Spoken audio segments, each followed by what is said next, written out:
അസ്സലാമു അലൈക്കും. വാലേക്കും അസ്സലാം. ബാബ ഇന്ന് നേരത്തെയാണല്ലോ. അതെ, ഇന്ന് എന്റെ ജോലി നേരത്തെ തീർന്നു.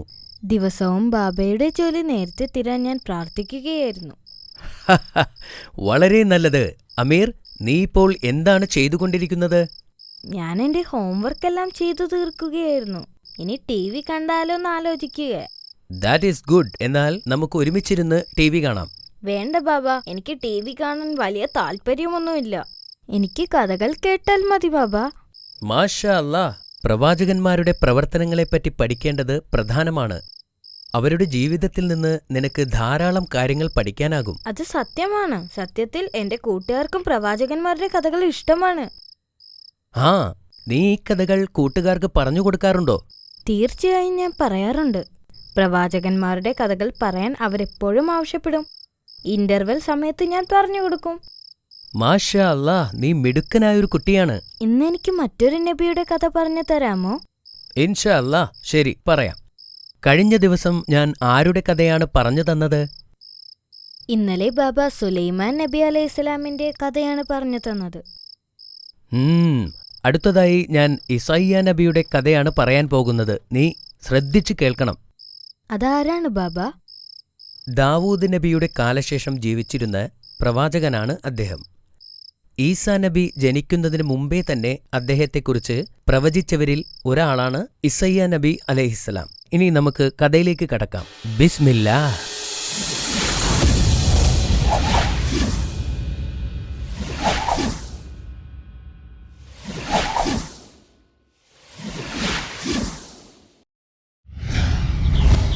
ഹസ്കിയ രാജാവ് ഭരണാധികാരിയായിരുന്ന കാലത്താണ് ഇസയ്യ നബി ജീവിച്ചിരുന്നത്.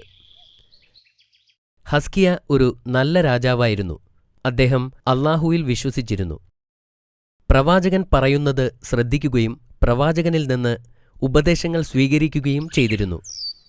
നല്ല ഒരു രാജഭരണത്തിന് കീഴിൽ രാജ്യം സമൃദ്ധമാവുകയും ആളുകൾ അദ്ദേഹത്തെ ഇഷ്ടപ്പെടുകയും ചെയ്തിരുന്നു. ഒരു ദിവസം രാജാവ് കാലിന് അസുഖം ബാധിച്ച് കിടപ്പിലായി. ഈ സമയത്താണ് ഞെട്ടിക്കുന്ന ആ വാർത്ത കേട്ടത്. ഒരു ദൂതൻ കൊട്ടാരത്തിൽ ഓടിച്ചെന്ന് വിളിച്ചു പറഞ്ഞു, ബാബിലോണിലെ രാജാവായ സീനാരിബ് നമ്മെ ആക്രമിക്കാൻ വരുന്നു. അത് സത്യമായിരുന്നു. ദുഷ്ടനായ രാജാവ് സീനാരിബ് തന്റെ 6000-ഓളം വരുന്ന സൈന്യവുമായി ഇസ്രായേലിനെ സമീപിക്കുകയായിരുന്നു. ഈ വാർത്ത കേട്ട് രാജാവ് വിഷമിച്ചു. അദ്ദേഹം പ്രവാചകനോട് ചോദിച്ചു, സീനാരിബിനെയും സൈന്യത്തെയും കുറിച്ച് എന്താണ് അല്ലാഹു വെളിപ്പെടുത്തിയത്? അല്ലാഹു ഇതുവരെ ഒന്നും വെളിപ്പെടുത്തിയിട്ടില്ല, പ്രവാചകൻ പറഞ്ഞു. രാജാവ് സങ്കടപ്പെട്ടു. യുദ്ധം ചെയ്യേണ്ടി വന്നാൽ സുഖമില്ലാത്ത കാലുമായി പൊരുതാൻ അദ്ദേഹത്തിന് കഴിയുമായിരുന്നില്ല. ആ രാത്രിയിൽ പ്രവാചകൻ പ്രാർത്ഥിച്ചുകൊണ്ടിരുന്നപ്പോൾ അല്ലാഹുവിൽ നിന്നൊരു വെളിപ്പെടുത്തലുണ്ടായി.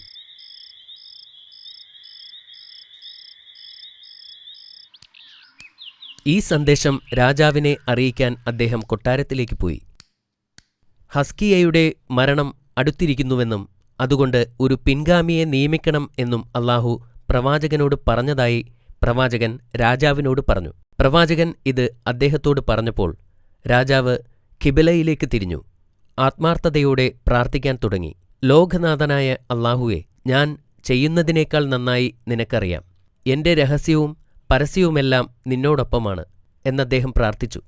ഹസ്കിയയുടെ ആത്മാർത്ഥമായ പ്രാർത്ഥന കേട്ടപ്പോൾ അല്ലാഹുവിന് അദ്ദേഹത്തോട് കരുണ തോന്നി. അന്നു രാത്രി പ്രവാചകൻ പ്രാർത്ഥിക്കുമ്പോൾ അല്ലാഹുവിന്റെ സന്ദേശമുണ്ടായി. ഹസ്കിയയുടെ ജീവൻ 15 വർഷത്തേക്ക് കൂടി നീട്ടിയിരിക്കുന്നു. അതിന് അത്തിപ്പഴത്തിന്റെ നീര് രാജാവിന്റെ കാലിലെ മുറിവിൽ തേച്ചു കൊടുക്കണമെന്നാവശ്യപ്പെട്ടു. കൂടാതെ രാജാവിനെ ശത്രുക്കളിൽ നിന്ന് രക്ഷപ്പെടുത്തുമെന്നും അല്ലാഹു വെളിപ്പെടുത്തി. പിറ്റേന്ന് പ്രവാചകൻ ഈ സന്തോഷവാർത്ത അറിയിക്കാൻ രാജാവിന്റെ അടുത്തേക്ക് ഓടിപ്പോയി. ഇത് കേട്ടപ്പോൾ രാജാവിന് ഭയങ്കര സന്തോഷമായി. അല്ലാഹു കൽപ്പിച്ചതുപോലെ രാജാവ് അത്തിപ്പഴത്തിന്റെ നീര് മുറിവിൽ തേച്ചു. എന്തൊരത്ഭുതം! മുറിവുകൾ പെട്ടെന്നു തന്നെ സുഖപ്പെട്ടു. രാജാവിന് ഭയങ്കര സന്തോഷമായി. അദ്ദേഹം നിലത്തിരുന്നുകൊണ്ട് പ്രാർത്ഥിച്ചു, അല്ലാഹുവേ, നീ ക്ലേശിതരുടെ പ്രാർത്ഥനയ്ക്ക് ഉത്തരം നൽകുകയും കരുണ കാണിക്കുകയും ചെയ്യണമേ. പിറ്റേ ദിവസം തന്റെ പടയാളികൾ നിലത്ത് മരിച്ചു കിടക്കുന്നത് കണ്ട് സീനാരിബ് ഞെട്ടിപ്പോയി. പ്രവാചകനോട് വാഗ്ദാനം ചെയ്തതുപോലെ തന്നെ അള്ളാഹു പ്രവർത്തിച്ചിരിക്കുന്നു. രാജാവും അയാളുടെ 5 കൂട്ടാളികളുമൊഴിച്ച് മറ്റൊരാൾ പോലും അവരിൽ ജീവിച്ചിരിപ്പില്ല. ഹസ്കിയ രാജാവ് അവരെ തടവിലാക്കി തന്റെ രാജ്യത്തേക്ക് കൊണ്ടുപോയി. രാജാവ് സീനാരിബിനെയും കൂട്ടാളികളെയും 2 കൈയും പുറകിൽ കെട്ടി തൂണിൽ 70 ദിവസത്തോളം കെട്ടിയിട്ടു.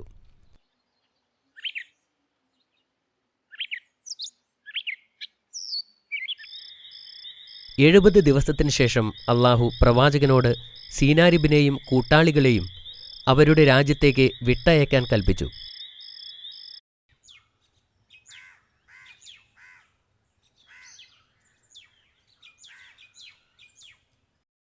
ഈ വിവരം രാജാവിനെ അറിയിച്ചപ്പോൾ ഉടൻ തന്നെ അവരെ വിട്ടയച്ചു.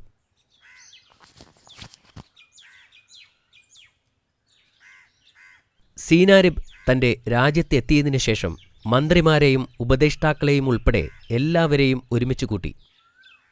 എന്നിട്ട് അയാൾ സംഭവിച്ചതെല്ലാം, സൈനികർ കൊല്ലപ്പെട്ടതും 70 ദിവസം അവരെ കെട്ടിയിട്ടതുമെല്ലാം അവരോട് പറഞ്ഞു. പുരോഹിതന്മാർ മുന്നോട്ട് വന്നുകൊണ്ട് രാജാവിനോട് പറഞ്ഞു, അവരുടെ ദൈവത്തെപ്പറ്റിയും പ്രവാചകനെപ്പറ്റിയും ഞങ്ങൾ നിങ്ങൾക്ക് ഇതിനു മുമ്പ് മുന്നറിയിപ്പ് നൽകിയിട്ടുണ്ടായിരുന്നു. പക്ഷേ താങ്കളത് ചെവിക്കൊണ്ടില്ല. മറ്റൊരാൾ പറഞ്ഞു, ആ രാജ്യത്തെ തോൽപ്പിക്കാൻ ആർക്കും കഴിയില്ല. സീനാരിബ് ഇപ്പോൾ ശരിക്കും ഭയപ്പെട്ടു. വീണ്ടും പ്രവാചകന്റെ ദേശത്തെ ആക്രമിക്കുന്നതിനെക്കുറിച്ച് ഒരിക്കൽ പോലും ചിന്തിച്ചില്ല. മാഷാ അല്ലാ, ഈ കഥ എനിക്ക് വളരെ ഇഷ്ടപ്പെട്ടു. നിനക്ക് ഇഷ്ടപ്പെട്ടതിൽ എനിക്ക് അതിയായ സന്തോഷമുണ്ട്. ഹസ്കിയ ഒരു നല്ല രാജാവായതുകൊണ്ടാണോ അള്ളാഹു ഇത്രയധികം സഹായിച്ചത്? അതേ മോനെ, അദ്ദേഹം നല്ലൊരു മുസ്ലിമും അള്ളാഹുവിന്റെ വിശ്വസ്തനായ അനുയായിയുമായിരുന്നതുകൊണ്ടാണ് അത്. ഇനി ചോദ്യം ചോദിക്കട്ടെ? ചോദിച്ചോളൂ. എങ്കിൽ പറയൂ, ഇസ്രായേലിനെ ആക്രമിച്ച രാജാവിന്റെ പേരെന്താണ്? ബാബിലോണിലെ രാജാവായ സിനാരിബ് അല്ലേ? അത് ശരിയാണ്. ഹസ്കിയായുടെ അസുഖം എന്തായിരുന്നു? അദ്ദേഹത്തിന്റെ കാലിൽ ഒരു വലിയ മുറിവായിരുന്നു. പ്രവാചകനോട് അള്ളാഹു എന്താണ് വെളിപ്പെടുത്തിയത്? ഹസ്കിയായുടെ മരണം അടുത്തിരിക്കുന്നുവെന്നും ഒരു പിൻഗാമിയെ തിരഞ്ഞെടുക്കണമെന്നും അള്ളാഹു പറഞ്ഞു. കൊള്ളാമല്ലോ. എന്നിട്ട് പിൻഗാമിയെ നിയമിച്ചോ? ഇല്ല. ഹസ്കിയ അള്ളാഹുവിനോട് പ്രാർത്ഥിച്ചപ്പോൾ അള്ളാഹു അദ്ദേഹത്തിന്റെ രോഗം സുഖപ്പെടുത്തുകയും ഇനിയും 15 വർഷം കൂടി ജീവിക്കാൻ അനുവദിക്കുകയും ചെയ്തു. സീനാരിബും കൂട്ടാളികളും എങ്ങനെയാണ് ശിക്ഷിക്കപ്പെട്ടത്? അവരെ തൂണിൽ കെട്ടിയിട്ട് 70 ദിവസം പ്രദർശിപ്പിച്ചു. അതിനുശേഷം എന്താണ് സംഭവിച്ചത്? അവരെ ബാബിലോണിലേക്ക് മടക്കി അയച്ചു. സിനാരിബ് വീണ്ടും ഇസ്രായേലിനെ ആക്രമിച്ചോ? ഇല്ല,